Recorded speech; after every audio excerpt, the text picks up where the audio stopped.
Okay, can I just say, out of everything we've learned about the virus, the thing that has shocked me most of all is the fact that Osmosis Jones predicted it in 2001?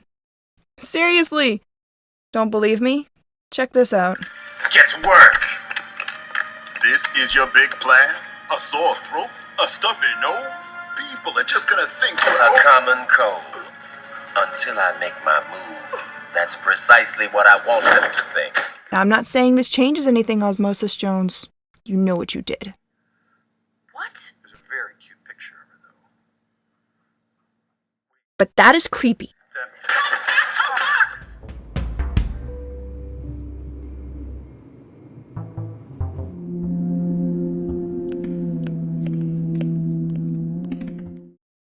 Hey everyone, my name is Psych, the PsychGeekGirl, and thanks so much for checking on this video.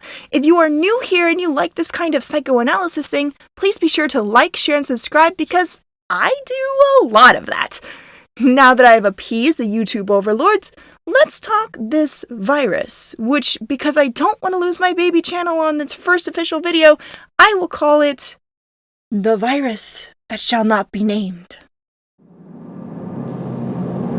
Okay, so since the virus that shall not be named has appeared, society has kind of gone out of control.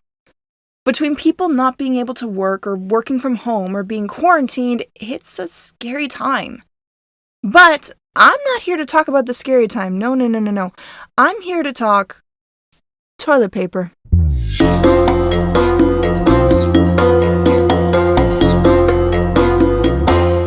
See, since this whole thing has started, the biggest question people seem to have is, what is everyone's obsession with the toilet paper?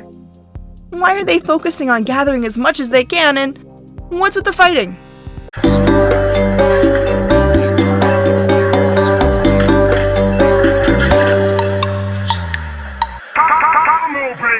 No, seriously, what's with the fighting?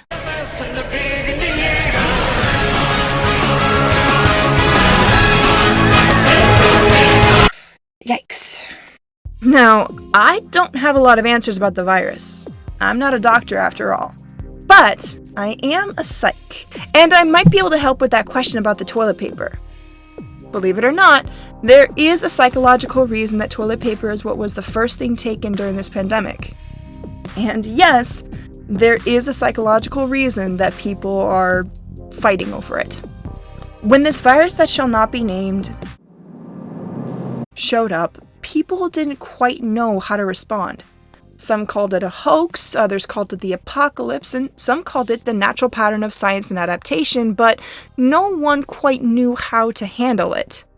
With a high rate of contagion, with the statistic around 81,000 new daily cases in the world as of April 12th, and no vaccine or cure in sight, it's no wonder that the world has pretty much gone on lockdown and we're all working on social distancing.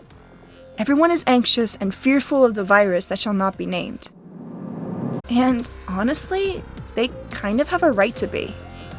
But what is fear and anxiety? The DSM-5 states that fear is the emotional response to real or perceived imminent threats, whereas anxiety is the anticipation of future threats. So what does that mean? Well, to understand it, we have to take a deeper look at the brain. Okay, so your brain is actually pretty amazing with a bunch of different lobes and systems, which has 3 structures. The one we're going to be looking at today is in the cerebrum, which is here in the cortex. Underneath the thalamus and right next to the hippocampus, we find the piece we are looking for, the amygdala. Now, don't be fooled. It may look like 2 balls stuck together, but it has a lot of power. If you have taken a high school biology class or psych class or watched brain games or any horror game let's play on YouTube, then you know this little guy. The amygdala is responsible for your emotions, emotional behavior, and motivations. Basically, if you feel it, or do it, or are inspired by it, chances are really good, by that I mean 100%, your amygdala has had some kind of hand in it. But it's so tiny! Look at it! It's the size of an almond with 2 balls stuck together. How on earth can it control your emotions? Well, it has to do with hormones. Yes, hormones are the things that make you horny, but they also are responsible for making you happy, sad, angry, disgusted, scared, and hey, Inside Out, what are you doing here? To understand hormones, look at this. I won't let you!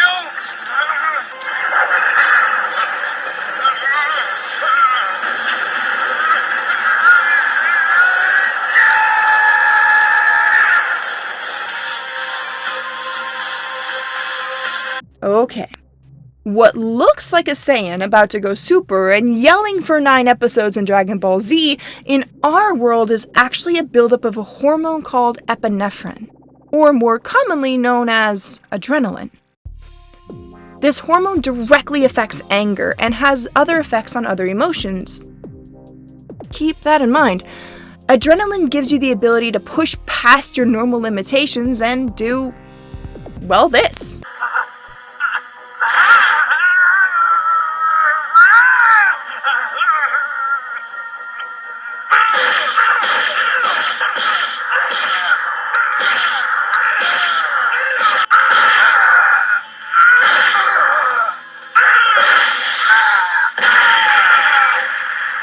You have a bunch of different hormones in your body, around 200 that have been discovered so far, and they all play a key role in developing you and how you feel about your circumstances. Kind of like when a pandemic strikes the world.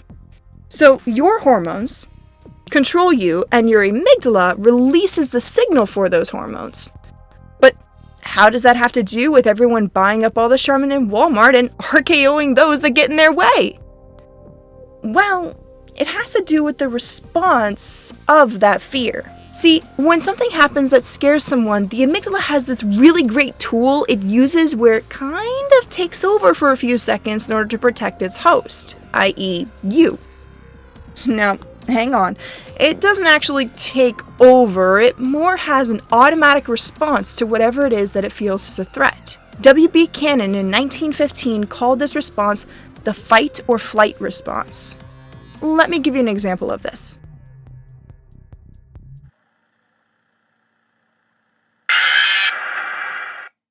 Okay, did you jump?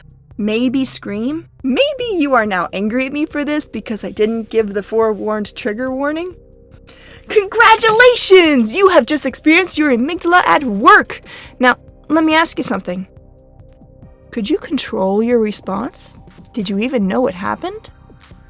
That's why it's automatic. See, your amygdala has been conditioned with the responses over the years and has prepared situations for how to respond to threats. These coping strategies are put into effect when a threat is in place. It's why you jumped or screamed at the jump scare, and it's why you dart out of the way of an incoming car. It's actually pretty cool because it moves faster than your typical reflexes can. And that goes back to this. Fear and anxiety are driven by 2 primary hormones, epinephrine, aka adrenaline, and cortisol, which is kind of like this. These 2 actually work a lot together, and when it comes to fear and anxiety, they rely on each other. Adrenaline will fire off the fight or flight response, and cortisol is responsible for helping adrenaline to maintain the body by raising blood pressure, increasing heart rate, and shutting down all the systems that aren't necessary in taking care of a crisis, like processes in the brain. Yep! Basically, adrenaline turns you into Goku, and cortisol shuts off the higher functions of your brain so you can win in the situation. Huh. Just like Goku. Note to self, must analyze Goku to find out if he has a higher level of epinephrine and if that affects his intelligence in the show. Anyway, so when this happens, that response is then pretty much automated until the danger has passed or the trigger, yes, it's actually called that, has gone down. After this, a person's normal processes are returned and the person will be able to think through what has just happened and process it for future reference. Here's what I'm saying. It is impossible to think before you act when you are afraid. the response is automated, meaning it has been conditioned to respond in such a way and therefore it will. You cannot control your automated response in the same way no one can. Each person will respond to a fearful situation in a way that makes them feel safe. So why is the response in buying up Quilted Northern Ultra Plush? Let's talk panic buying. Panic buying is the concept of people facing an imminent disaster, and in response, they will hoard and buy items they think will get them through a crisis. It's actually pretty normal for a response and even has roots in biology and evolution. Panic buying, a subset of hoarding, is based on anxiety, which is an overall response that involves a mix of strategic, rational, and emotional human responses to perceived threats. If we look back at how humans operated originally, they worked on finding resources to protect themselves from the dangers they found themselves in. Most of the time, this meant even hoarding supplies for uncertain times. Sound familiar? According to PsychCentral.com, many people hoard during normal times, under the rubric of bulk purchasing, and people also hoard during times of a crisis or disaster because of a belief which is perpetuated each time a crisis occurs of an impending scarcity of a product. Think of it like this. You hear there's a thunderstorm coming. Gonna be the biggest one in the century, gonna rain for a whole bunch of days. You might not be able to leave your house for a while. So you start to think, hey, what do I need for this? And you decide to go to the store. On the way there, you hear, everyone is going to buy canned beans and the stores are saying they will run out soon. Now there's a panic. You may not even have thought about beans before, but now they're all you think about. Now you need beans! No, not just one can. No. They may go extinct. No, you need all the beans, my precious beans. I need these. That is panic buying. So why toilet paper, you ask? That's a little simpler. It's based into two aspects of psychology. One that is a bit more rational and one that is a lot more emotional. Okay, so let's go back to that bulk purchasing thing. If you are going to buy things in bulk, and right now, because of your amygdala, you are motivated entirely by survival and self-interest, a big thing of Scott 4 ply looks secure and is great, because even when the disaster is over, it'll still be good. Whereas if you bulk purchase a thing like chicken or milk, it will probably go bad before you can eat all of it. Not that I'm speaking from experience or anything. Toilet paper, from all rational standpoints, makes sense. It lasts, it's necessary, and it's easy to satisfy the panic buying urge, as a huge bulk of it gives a person a sense of control. But it may also have something to do with anxiety and comfort. Remember how your amygdala responds in a crisis? Well, in the face of an imminent threat that is unseen and based on a virus, what would be the most comforting? Think about it like this. If it was a famine, people would hoard canned food and bread.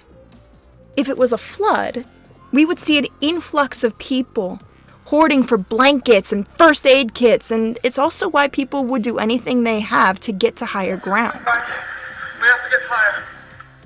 If it was a zombie apocalypse, it would be weapons and medicine. So, in the face of a virus, tissues, hand sanitizer, soups, water, and toilet paper. It's all still based on the amygdala's response.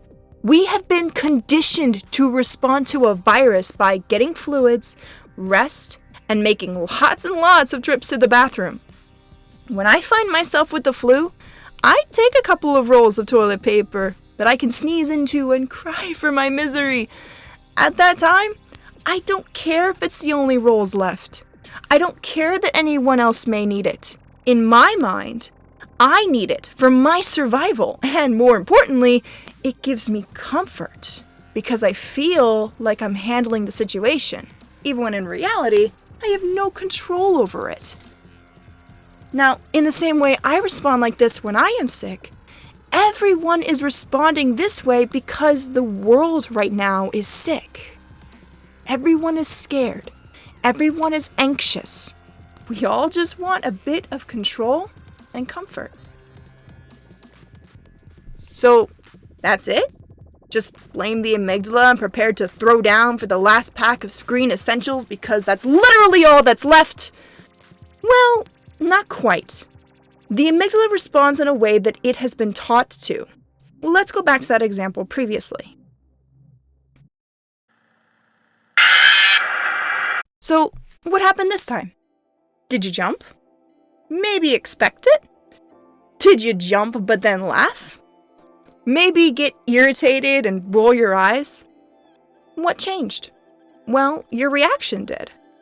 When I first did it, it was unexpected and out of nowhere.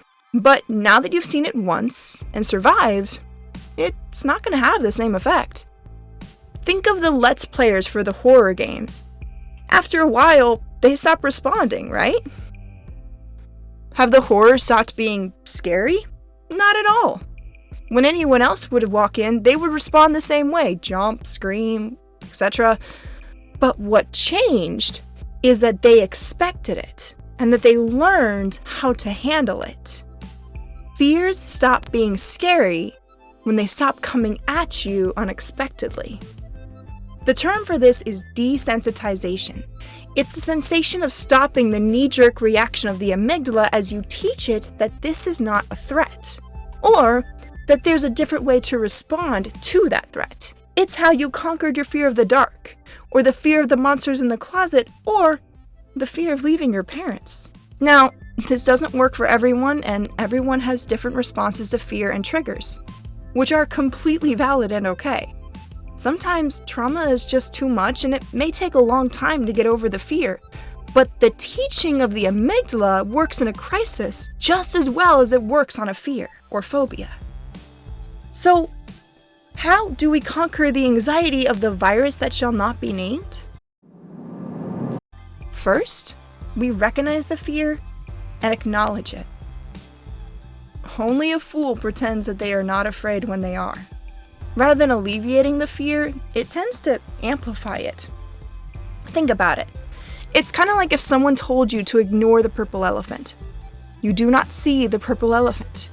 Why are you thinking about the purple elephant? Just stop it! Stop thinking about it! Yeah. It doesn't work with the purple elephant, and it doesn't work with fear either. If you truly want to stop feeling anxious, you acknowledge it first. I'll be honest. I'm afraid of the virus too. I had scares with my family. I'm scared for the people I work with. I'm scared for my friends. I'm scared for my coworkers. It's scary to deal with a pandemic. And this is okay. It's okay to be afraid. It's okay to feel the fear. The first step to alleviating fear is admitting you feel it and that it's okay. You want to notice when the trigger is occurring. When this happens, you can catch your amygdala and take a bit more control in your response. Force your brain to do something beyond panic. Once you acknowledge it, once you recognize it, then you focus on breathing. It sounds ridiculous, but remember how cortisol can turn off higher functions of the brain? Yeah, you want to get those back online. So you take charge by focusing on your breathing. When you start to feel the panic, you focus on the world around you.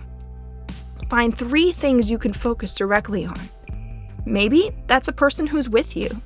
Maybe that's the world that's continuing to turn in the midst of the crisis. Or maybe it's your own beating heart that's still going despite the fear around it. But focus on these things and just breathe. This will stop your automatic response and give you a bit more control. Reach out to loved ones. This can be friends, family, pets, your significant other, anyone that can help you in refocusing you. Sometimes we all need someone we can talk to and tell about our fears. And you'd be surprised how much of a breath of fresh air it can be to let out the fears to someone and have them tell you, it's okay. Thank you for telling me. We don't have to hold in all the fears inside, even when all the fears are the exact same. As much as it may be irritating, anime is right. The power of friendship will help you in conquering your anxiety and keep you from making a decision based on fear that you may come to regret. So, when you find yourself in the store and begin to think that if you don't grab that last 12-pack of Charmin Ultra Strong, you'll die and you'll have to go without, tell your amygdala to calm down and think on it for a bit. This virus is no joke, and it must be taken seriously. But we don't have to live by fear of it. The virus that shall not be named is something we will overcome. And we don't need all the toilet paper in the world to do it. Thanks guys for checking on this video, and if you have a concept that you want me to psych out on, let me know. I'll be psychoanalyzing a couple characters in the next video. Until then, leave me a comment down below what you're doing in this time of the virus and the crisis, and what you're doing to quiet down your amygdala. Any coping skill can help. Until then, I am the Psych Geek Girl. Keep seeking truth and psyching out. Bye!